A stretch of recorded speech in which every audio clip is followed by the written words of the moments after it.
Good morning. This lesson is for my trig pre-calc class. This is chapter 2, lesson 4. But before I get started, I want to say that I hope everybody is doing okay out there. So let's just go ahead and jump right into our lesson. We have two goals today. Our first goal is going to be really simple. It's going to be reviewing quadratics. And our second goal is going to be drawing simple quadratics when a is equal to 1. And when we draw these things, we're going to make a rectangle out of them. So I know this is kind of an odd assignment here, but I want you guys to think about quadratics as a rectangle. So when I do a lesson later on, you'll understand what the name literally implies. But let's go ahead and just jump right into our first goal, reviewing quadratics. I'm just going to talk about what the equation of a quadratic looks like. And here is a quadratic equation. F of x is equal to ax squared plus bx plus c. Now these are called quadratics, quad meaning 4 because they have a square in them. So that's how we get the name. Now our second step, or our second goal, is we're going to draw simple quadratics when a is equal to 1 as a rectangle.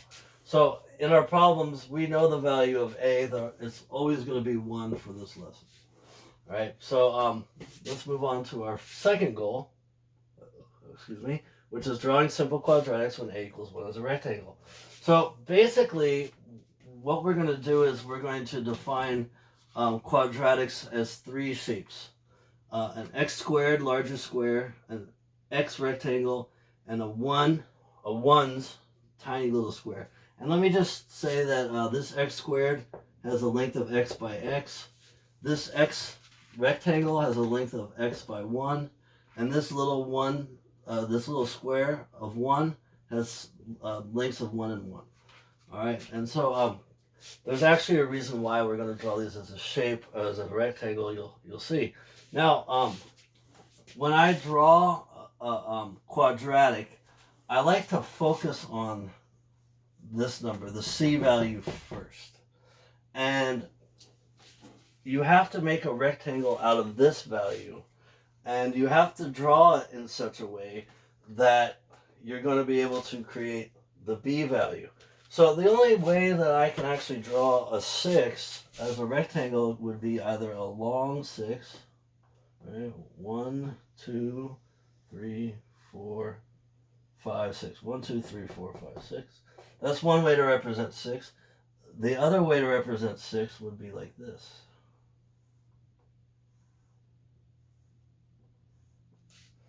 Okay, so let's go ahead and draw our rectangle. So I like to put a edge border, and then I'll put in my x squared. There's my x squared. That's not a very good vertical line. Let me try that again. There we go. That's not much better. So I'm going to make a mistake on purpose, just so hopefully you can understand why or how to choose the right shape. So I'm going to try and put this one in here.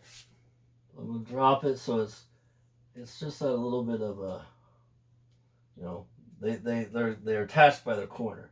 1, 2, 3, 4, 5. I need one more. 6.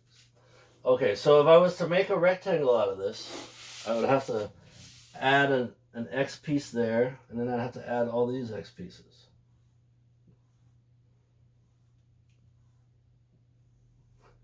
I'm so not good at drawing straight lines.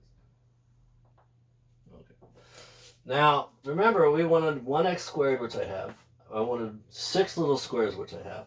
But I wanted 5 of these rectangles. I have way more. I have 1, 2, 3, 4, 5, 6, 7. I have 7 rectangles out of this. It's too many. So what that tells me is this version of the number 6 is no good. And I would like to retry drawing this with a different version of 6.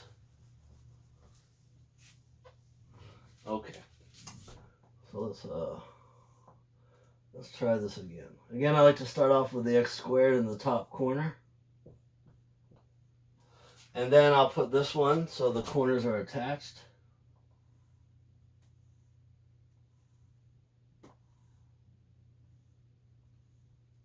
Okay. There's my 6. And then off of these, I will make my x's.